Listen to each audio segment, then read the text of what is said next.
awal mula Desa Prayungan tuh orang yang pertama di Prayungan tuh Kiai Cok Brosot sama Nyai Tani yang pertama kali di Prayungan. Nah, terus waktu itu bermusuhan dengan putranya Kiai Sendang Gajah. Tujuannya mungkin ya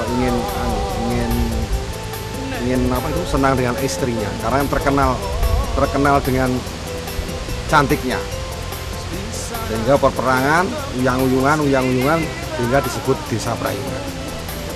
Ya. Harapan Bapak sendiri itu makam itu gimana Pak? Nah, kalau ke depan makam ya rencananya mau direhab, diperbaiki. Ini sudah, kalau cukupnya sudah, tinggal lantainya ini aja. Bapak sendiri sebagai ahli warisnya Pak? Enggak, cuma kebetulan saya perangkat desa sini yang merawat sinilah kebetulan. Kalau biasanya ada acara syukur atau sedekah dulu, diadakan nggak? Diadakan setiap setelah panen, ya, kira-kira mungkin sekitar bulan 8. Itu ada syukuran di sini, tahlil bersama, itu aja. Syukuran Nggak ada. Kalau dulu memang ada. Kalau dulu ada hiburan wayang, dulu. Sekarang kan sudah dihilangkan, diganti dengan tahlil aja. Pemirsa Harmoni, di Desa Prayungan ini juga terdapat industri batik, namanya Batik Jumput. Batik Jumput ini merupakan batik khas Bojonegoro yang telah lama ada sebelum batik Jonegoroan. Batik Jumput ini memiliki motif totol-totol dengan pola yang teratur, dan proses pembuatannya relatif lebih sederhana dibanding dengan batik tulis.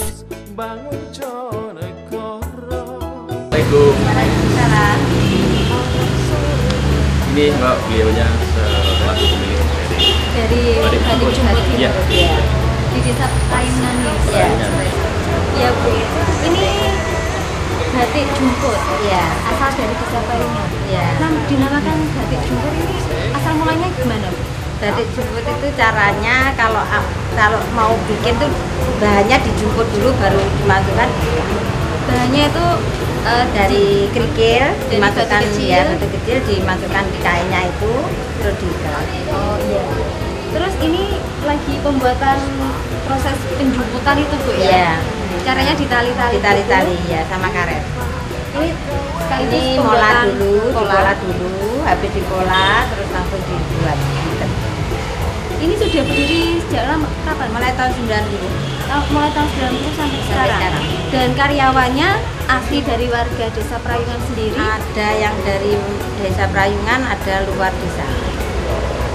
Itunya berapa pegawai di sini? Kalau yang bordil itu 17 orang, yang di sini 13, yang dibawa pulang 4. Oh, ada yang dikerjakan di rumah juga Bu ya? Banyak kan dikerjakan di rumah. Waktu proses penjemputan itu ya? Iya, penjemputannya. Kalau mola di sini, ambil kain di sini, pagi setor, terus langsung dibawa.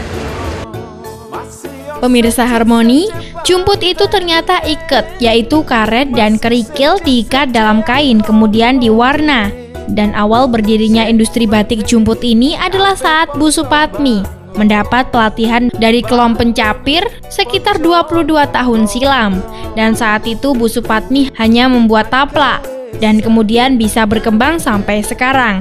Dan omset yang didapat per bulannya bisa mencapai 100 juta. Pemirsa Harmoni, ternyata batik jumput ini juga diekspor ke Korea loh. Terus ini pemasarannya di daerah Bojonegoro saja atau sampai ekspor ke luar negeri?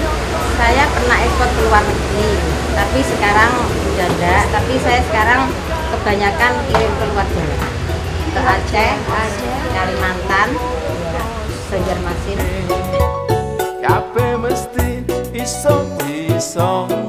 Sebagai kabupaten yang agraris, perkembangan industri senantiasa berjalan serasi. Seperti kerajinan batik Jonegoro ini misalnya. Meski baru di launching sekitar 3 tahun yang lalu, perkembangannya saat ini sangat pesat. Dan Desa Prayungan juga memiliki industri batik Jonegoro. Keberadaan batik Jonegoro ini telah memberikan peluang usaha bagi masyarakat. Selain itu dapat menyerap tenaga kerja, terutama ibu-ibu rumah tangga untuk membantu perekonomian keluarga. Saat ini industri batik Jonegoro Desa Prayungan ini telah menembus pasar nasional. Banyak sekali pesanan dari luar daerah Bojonegoro, bahkan sampai luar pulau. Keberhasilan ini tentu tidak lepas dari peran serta pemerintah Kabupaten Bojonegoro yang terus membina dan melatih keberadaan industri ini. Ini kita di kerajinan batik Maren Jaya. Iya. Nah Pak, tadi kan batik jumput, kalau yang di sini batik Jonegoroan. batik Itu Jonegoroan. di motif Jonegoroan ya. Ini sepertinya motif baru ya? Ya, ini motif baru yang 5 motif kemarin itu.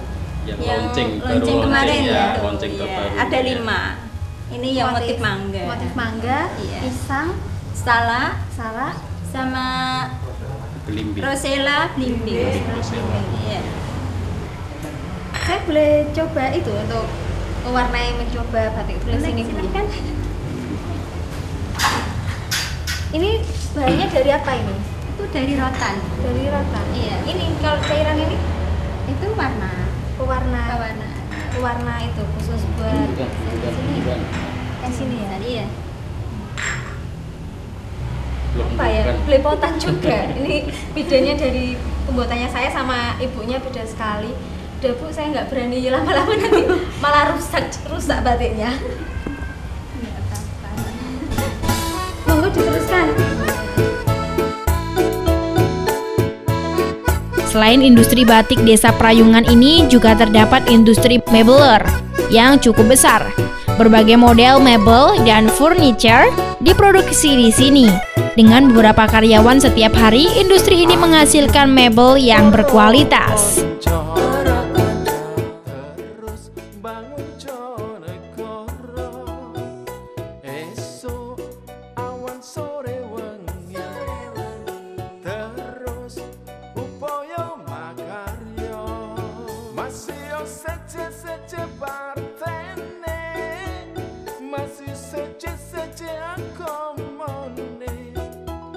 Sing penting kabeh padha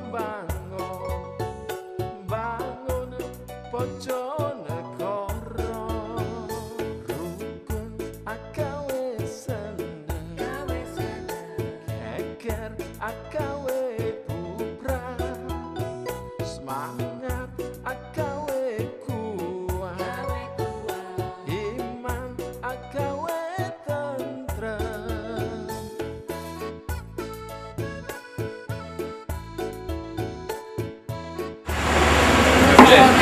Di Desa Prayungan ini.